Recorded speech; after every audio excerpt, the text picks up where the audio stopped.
नमस्कार दोस्तों, सब्सक्राइब करें इस चैनल को और क्लिक करें बेल आइकन पर इस चैनल के सभी लेटेस्ट वीडियोस अपडेट प्राप्त करने के लिए।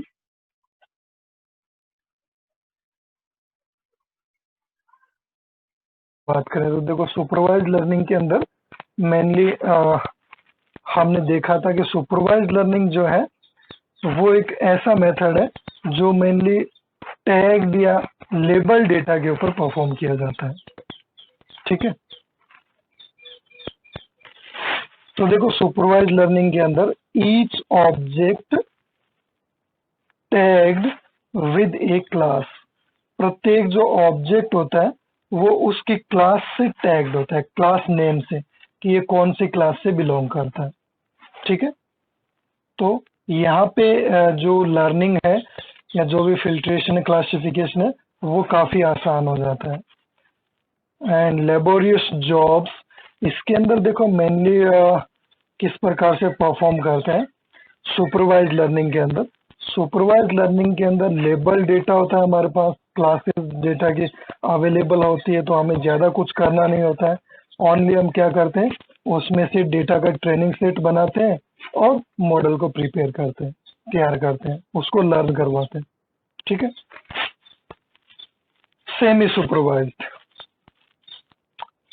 Real life applications are somewhere in between, यानी जो रियल लाइफ एप्लीकेशंस हैं वो एक्चुअली सुपरवाइज्ड और अनसुपरवाइज्ड दोनों से ही थोड़ी डिफरेंट है ना। रियल लाइफ एप्लीकेशंस के अंदर अनसुपरवाइज्ड और सुपरवाइज्ड दोनों टाइप की लर्निंग का ही इतना, जिसको कहते हैं, इफेक्ट वो नहीं है। तो इसलिए यहाँ पे हमें जरूरत पड़ी सेमी सुपरवाइज्ड या पार्शियल सुपरवाइज्ड लर्निंग, है ना।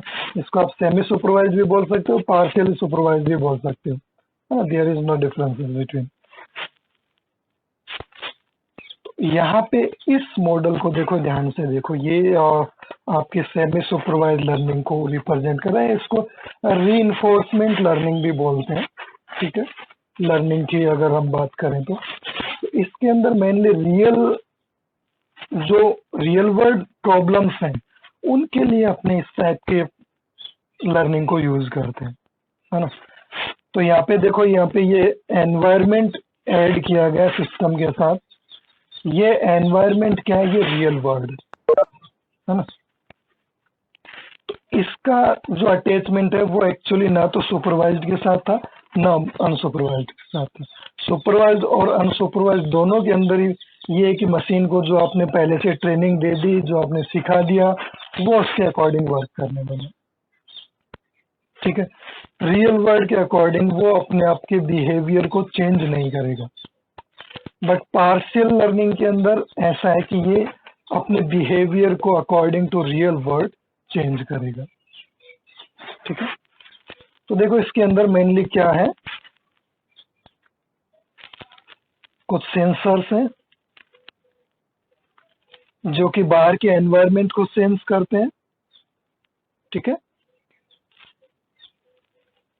बाहर के एनवायरनमेंट को सेंस करने के बाद जो पहले से भी, उसको देखो लर्निंग हम करवा के रखते ही रखते हैं, पहले से भी कुछ सिखाया होता है, उसके बाद वो एनवायरनमेंट के अकॉर्डिंग भी बिहेवियर अपना चेंज करती है।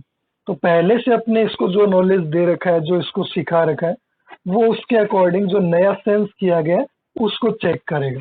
कैसे चेक करेगा, देखो, what the world is like now, यानी बाहर का एनवायरनमेंट जो है वो एक्चुअली अभी किस टाइप का है।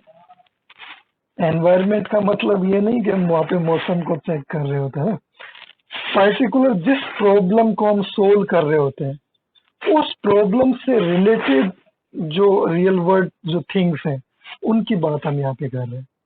ठीक है, जैसे मान लो एनवायरनमेंट का ही अपने एग्जांपल ले लेते हैं, मौसम का एग्जांपल ले लेते हैं, वेदर फोरकास्टिंग सिस्टम हम ले लेते हैं। एक वेदर फोरकास्टिंग सिस्टम मान लो यहाँ पे वर्क कर रहा होता है। ठीक है, तो बाहर के एनवायरनमेंट को सेंस किया गया कि धूप कितनी है, ह्यूमिडिटी कितनी है, हवा कितनी तेज चल रही है। ठीक है, सभी चीजों को, जो भी एक पर्टिकुलर एनवायरनमेंट प्रिडिक्शन के लिए काम आती है। ठीक है, और उसके अकॉर्डिंग देखा जाएगा कि किस टाइप का। अब ये कैसे पता चलेगा किस टाइप का है? जो नई इनपुट है सेंस होके, उस इनपुट को कंपेयर किया जाएगा पुराने ट्रेनिंग डेटा के साथ कि हमें ट्रेनिंग में क्या सिखाया था, है ना। जैसे एक मिलिट्री मैन को ट्रेनिंग दी जाती है ना कि इस सिचुएशन में आपको कैसे काम करना है। ठीक है, तो जब वो उस सिचुएशन को फेस करता है तो कहीं ना कहीं उसके माइंड में वो क्लिक होता है कि अच्छा, ऐसी सिचुएशन से निकलने के लिए मुझे इस टाइप के थिंग्स को सिखाया गया था, मुझे इस टाइप के एक्शंस परफॉर्म करने, है ना, इस सिचुएशन के अंदर। तो सेम थिंग यहाँ पे जो भी एनवायरमेंट से सेंस किया जाएगा उसके अकॉर्डिंग यहाँ पे चेक किया जाएगा what is will be like I do action. इस टाइप जो भी सिचुएशन बन रही है उसके अकॉर्डिंग यहाँ पे किस टाइप के एक्शंस परफॉर्म करने चाहिए। ठीक है, देन आगे ये रिजल्ट दिया जाएगा how happy I will be in such A state. यानी जो बार बार स्टेट्स यहाँ पे अप्लाई की जा रही है। ठीक है, यहाँ पे जो पर्टिकुलर स्टेट के अंदर जब हम पहुंचते हैं, मान लो टोटल 5 या 10 इटरेशंस के बाद आपने प्रॉब्लम को सक्सेसफुली सॉल्व किया, तो मान लो आप 3rd स्टेज में या 4th स्टेज में, तो वहां पे आप अपने आप को इवेल्युएट करोगे कि एक्चुअली हमने जो अभी तक जो वर्क किया है, अभी हम जिस स्टेट पे हैं एक्चुअली वो कितनी राइट है ना। What action I should do now, मैं यहाँ पे क्या एक्शन आगे परफॉर्म कर सकता हूँ। तो ये एक्चुएटर्स हैं जो कि एक्शंस को एनवायरनमेंट के अंदर परफॉर्म करते हैं एनवायरनमेंट के ऊपर, और फिर से यहाँ से डेटा साइंस किया जाता है और ये कंटिन्यू चलता रहता है। इसके साथ साथ कुछ पहले से जो इसको सिखाया गया है वो चीजें भी साथ साथ में पैरेलली वर्क करती हैं।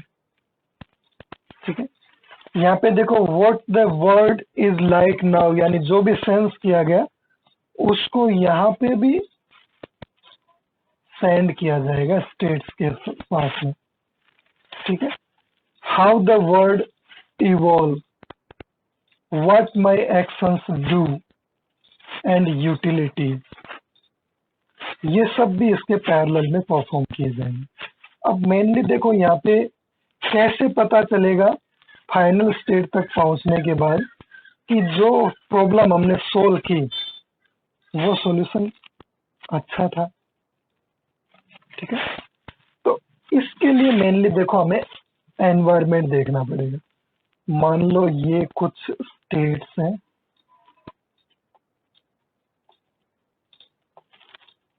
ये कुछ एक्शंस के स्टेट्स हैं जहां से आप डेटा को परफॉर्म कर सकते हो, और ये हमारा टारगेट है। ठीक है, ये जो मैंने राउंड से बनाई है ये आपके स्टेट्स हैं।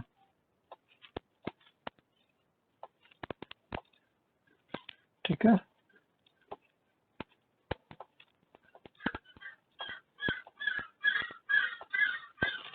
तो ये कुछ इस टाइप से स्टेट्स बनी हुई।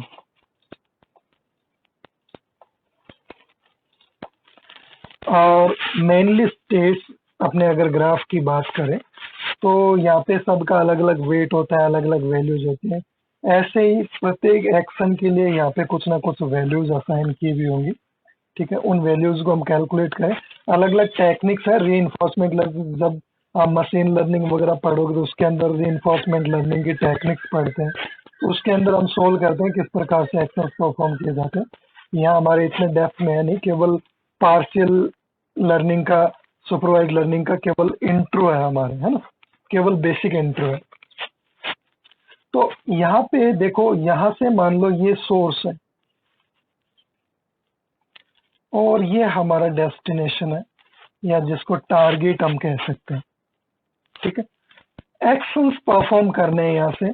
अब यहाँ से हमारे पास ये वाली स्टेट भी है, हमारे पास ये वाली स्टेट भी है, हम दोनों तरफ जा सकते हैं। ठीक है,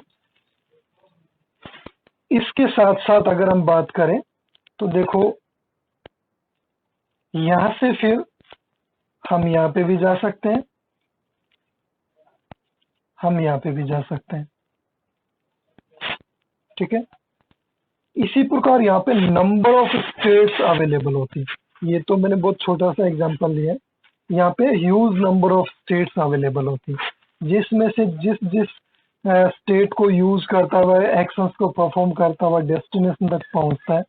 तो यहाँ पे फाइनल कैलकुलेशन देखा जाता है कि फाइनल जो है, मान लो यहाँ पे 28 वैल्यू आई कैलकुलेट करते हैं वेटेज या जो भी जिस रेफरेंस के अंदर वैल्यूज दिया हो, मान लो 28 रुपीज यहाँ पे खर्च करके और इस सॉल्यूशंस को इसने अचीव किया। ठीक है, अब नेक्स्ट टाइम ये जरूरी नहीं है कि इसी को ट्राई करेगा, नेक्स्ट टाइम ये हो सकता है कि इधर से ट्राई करें। ठीक है, इधर से ट्राई करें और इसके पास वैल्यू जो है वो 30 आए। अब ये चेक करेगा, ये लिखा हुआ ना, how happy I will be in such A state. ठीक है, अब ये चेक करेगा कि मैंने जो स्टेट्स यूज की, मैंने जो रास्ता चूज किया, क्या मैं उसके साथ खुश हूं? नहीं खुश नहीं होगा भैया, क्योंकि यहाँ पे 28 ही खर्चा हो रहा था, यहाँ तो इसका खर्चा 30 हो गया। ठीक है, तो ये मेनली इस प्रकार से बार बार जब प्रॉब्लम्स के लिए एक्शंस परफॉर्म किए जाते हैं तो लास्ट में इसके पास मान लो इस प्रकार से बहुत सारे सॉल्यूशन है और एक सॉल्यूशन जो है वो ओनली 20 का है ना, इसने सारे एक्शंस परफॉर्म करके देख ली। अब जब इसके पास सेम प्रॉब्लम आएगी, सेम एनवायरनमेंट मिलेगा, सेम डेटा सेंस किया जाएगा, तो ये उस पाथ को चूज करेगा हमेशा जिसके ऊपर 20 आया था। अब उसको एक्सपेरिमेंट करने की जरूरत नहीं है, वो डायरेक्टली उस पाथ को चूज करेगा, उस एक्शंस को परफॉर्म करेगा। यहाँ पे मेनली ये जो स्ट्रेटजी है इसके अंदर दो चीजें यूज की जाती है, रिवार्ड एंड पनिश। आपने हर एक स्टेट के बाद हम एक्शन लेते हैं। देखो हमने डेटा सेंस किया, डेटा इनपुट गया, हम एजेंट ने पूरी प्रोसेसिंग की और उसके बाद एजेंट ने एक्शन परफॉर्म किया, ये एक स्टेट होगी। ठीक है, अब वो उस एनवायरनमेंट पे कितना वर्क करेगी उसके अकॉर्डिंग उसको या तो रिवार्ड किया जाएगा या उसको कुछ पॉइंट्स के साथ पनिश किया जाएगा। यहाँ पे यही स्टेट शो कर रहे हैं। इस स्टेट से अगर आप इस स्टेट पे पहुंचोगे तो अगर ये स्टेट बेटर होगी तो यहाँ पे कुछ पॉइंट से रिवार्ड किया जाएगा, अगर वो अच्छी नहीं होगी, बेटर सॉल्यूशन नहीं देगी, तो यहाँ पे पनिश किया जाएगा। इसी के बेस पे डिसाइड किया जाता है कौन सा एक्शंस जो है वो अच्छे हैं, कौन से एक्शंस जो है बुरे हैं।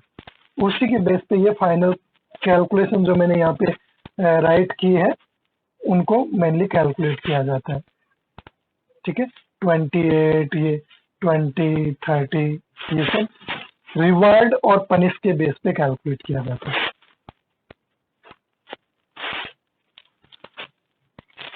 मोटिवेशन, यानी इस मेथड को डेवलप करने के पीछे क्या मोटिवेशन रहा, क्या उद्देश्य रहा, मोटिव हमारा क्या था। डॉक्यूमेंट कलेक्शन डी है ना, एक डॉक्यूमेंट कलेक्शन है D. D number of documents का एक कलेक्शन है। ये सबसेट डी के डॉक्यूमेंट का एक सबसेट है डी का। ठीक है, मान लो डी के अंदर, अगर डी के अंदर टोटल 100 डॉक्यूमेंट है उसमें से अगर डी के की हम बात करें, मान लो डी के की अगर मैं बात करूं तो यहाँ पे टोटल मान लो 5 डॉक्यूमेंट्स हैं और यहाँ पे हम के की वैल्यू भी 5 मान लेते हैं।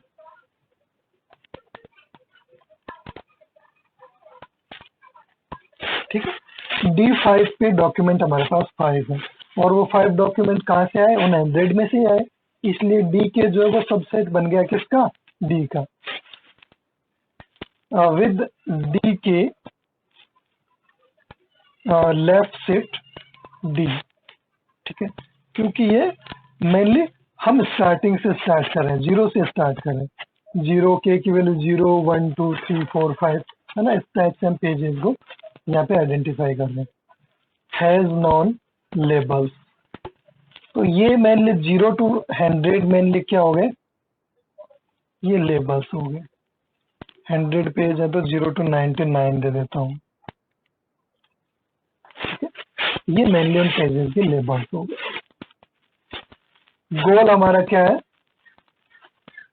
To label the rest of the collection, बचे हुए डॉक्यूमेंट्स को लेबलिंग करना। अप्रोच क्या यूज करने वाले हम? ट्रेन ए सुपरवाइज लर्नर यूजिंग डी के, यानी ये जो 5 डॉक्यूमेंट्स का जो कलेक्शन था डी के अंदर, उसके अकॉर्डिंग हम यहाँ पे एक सुपरवाइज लर्नर लेंगे और उसको ट्रेंड करेंगे। सुपरवाइज लर्नर को सिखाएंगे कि ये D0 डॉक्यूमेंट जो है वो कुछ इस टाइप का डॉक्यूमेंट है, यानी मान लो वेब माइनिंग से रिलेटेड डॉक्यूमेंट है। लेबल कर दिया हमने वेब माइनिंग। D1 पे हमने लेबल कर दिया AI। ठीक है, AI मैंने लेबल कर दिया और फिर मैंने D2 पे लेबल कर दिया ML मशीन लर्निंग। ठीक है, मैंने फिर D3 पे लेबल कर दिया डीप लर्निंग। डीप लर्निंग, ये MD नहीं है, ML है, ML। Okay, deep learning. मान लो ये 4 पेजेस मैंने लिए और इनको इस प्रकार से लेबल कर दिया मैंने। अब मैं क्या करूंगा? सुपरवाइज लर्नर को ये चारों के चारों पेजेस लर्न करवा दूंगा कि इस पेजेस के अंदर ये इंफॉर्मेशन है, इसलिए ये वेब माइनिंग का है, इसलिए ये आर्टिफिशियल इंटेलिजेंस से रिलेटेड है, इसलिए ये मशीन लर्निंग से रिलेटेड है, इसलिए डीप लर्निंग से रिलेटेड है। अब वो सुपरवाइज लर्नर मेनली क्या करेगा? बाकियों को कंपेयर करेगा और उनको लेबल कर देगा, सीधी सी बात है। The labelled subset. ठीक है, apply the trend learner on the remaining documents, यानी बाकी जो 96 जो डॉक्यूमेंट बचे हुए उनके ऊपर मैं उस सुपरवाइज लर्नर को अप्लाई करूंगा, जिससे कि वो कंपेयर करेगा अपने पहले से दिए गए पेजेस है। अब जो पेज वेब माइनिंग से रिलेट अगर D0 से जो रिलेट करेगा उसको लेबल कर देगा वेब माइनिंग, जो D2 से करेगा उसको लेबल कर देगा मशीन लर्निंग। तो इस टाइप से सभी के सभी डॉक्यूमेंट्स के 100 डॉक्यूमेंट्स की यहाँ पे लेबलिंग हो जाएगी और लेबलिंग होने के बाद तो हम इजीली डेटा को आइडेंटिफाई कर सकते हैं, पेजेस को आइडेंटिफाई कर सकते हैं। आइडिया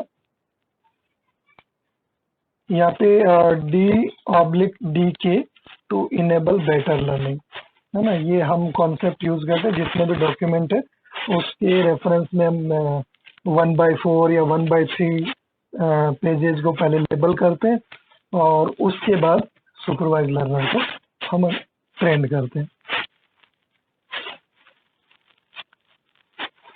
चैलेंजेस मेनली क्या क्या है इसके?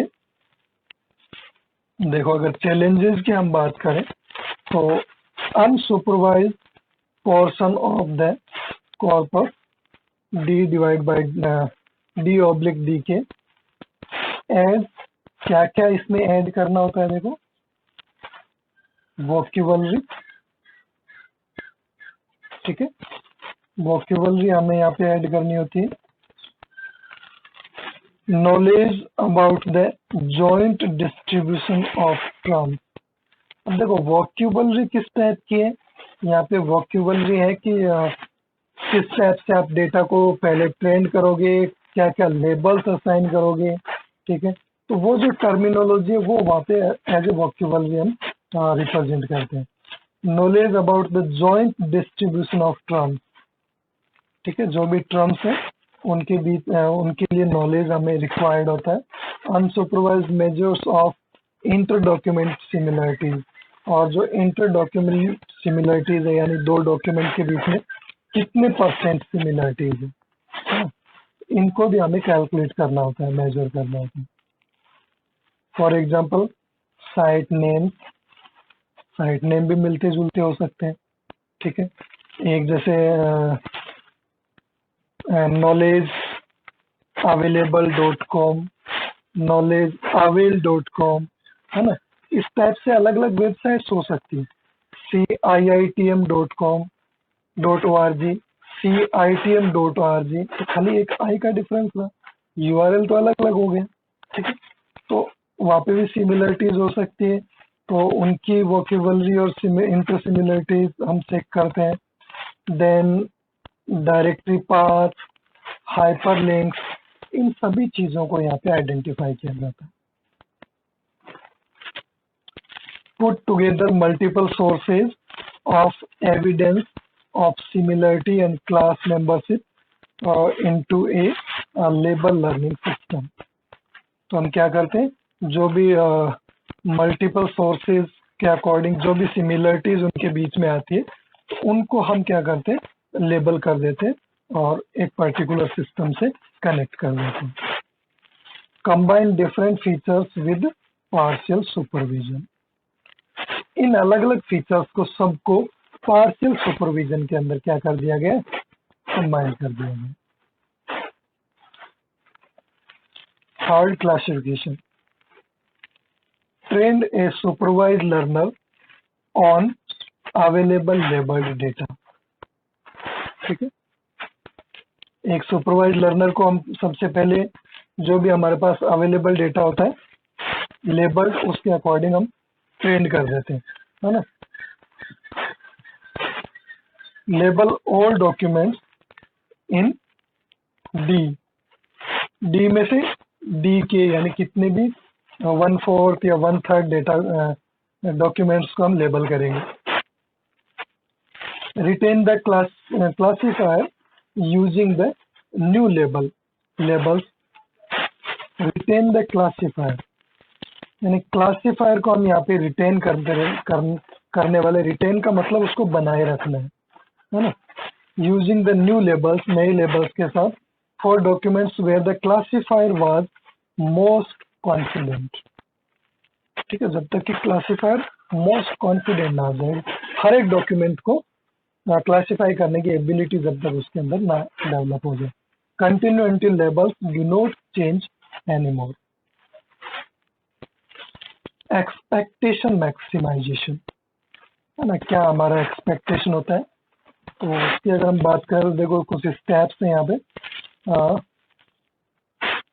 ये एल्गोरिथम का नाम है software variant of previous, software variant हम यहाँ पे यूज करते हैं, ठीक है, तो set up some fixed number of clusters, कुछ हम यहाँ पे ये जो लेबल्स, जो 4 डॉक्यूमेंट हमने लेबल किए थे, ये मेनली क्लस्टर्स का काम करते हैं, ठीक है, ये हमने क्लस्टर्स बना लिए अलग अलग नाम के, ठीक है, WM, AI, ML, deep learning, ठीक है, इस टाइप के कुछ क्लस्टर्स यहाँ पे हमारे पास बने हुए, ठीक है, with some arbitrary initial distribution. ठीक है, हमने ये सबसे पहले बना लिए और इनके अंदर हमने उनको डाल दिया जो लेबल्ड डेटा हमारे पास, जो लेबल डॉक्यूमेंट है उनको हमने इन क्लस्टर्स के अंदर स्टोर कर दिया। Alternate following steps based on the current parameters of the distribution that characterize C ना, क्लस्टर्स के अकॉर्डिंग हम उनको कैरेक्टराइज करेंगे। रीएस्टिमेट C रेफरेंस ऑफ डॉक्यूमेंट। अब ये D कौन सा है, स्मॉल, ये D वो है जैसे मान लो इसके अंदर आपने 2 लेबल्ड पेज डाले हुए, तो ये आपका स्मॉल D है, ध्यान रखना। ठीक है, for each cluster C and, ठीक है, ये क्लस्टर्स WMC1 दे देता हूं मैं, इसको C2 दे देता हूं, इसको C3 दे देता हूं। ठीक है, ये टर्मिनोलॉजी थोड़ी सी, ठीक है। तो ये C जो क्लस्टर्स है उसके अंदर जो डॉक्यूमेंट्स है उनको हम स्मॉल d कहेंगे, ईच डॉक्यूमेंट D। ठीक है, reestimate parameters of the distribution for each cluster. अब ये रीएस्टिमेशन कहां से आया, याद करो के मीन क्लस्टरिंग एल्गोरिथम आपकी, जिसके अंदर आपने क्लस्टर जब आपने बनाए थे तो सबसे पहले सेंट्रोइड वैल्यू ली थी। तो यहाँ पे जो इनिशियली जो लेबल डेटा है वो यहाँ पे सेंट्रोइड का काम करने वाले। उसके बाद जैसे ही कोई नया डॉक्यूमेंट इसके अंदर ऐड होगा तो हमें सेंट्रोइड वैल्यू रिकैलकुलेट करनी पड़ेगी। तो यही है यहाँ पे रीएस्टिमेट पैरामीटर्स, पैरामीटर्स को हमें रीएस्टिमेट करना पड़ेगा कि कौन से पैरामीटर के अकॉर्डिंग हम क्लस्टर के अंदर वैल्यू को इंक्लूड कर रहे हैं। ठीक है, तो ये हमारा पार्शियल सुपरवाइज्ड लर्निंग का टॉपिक।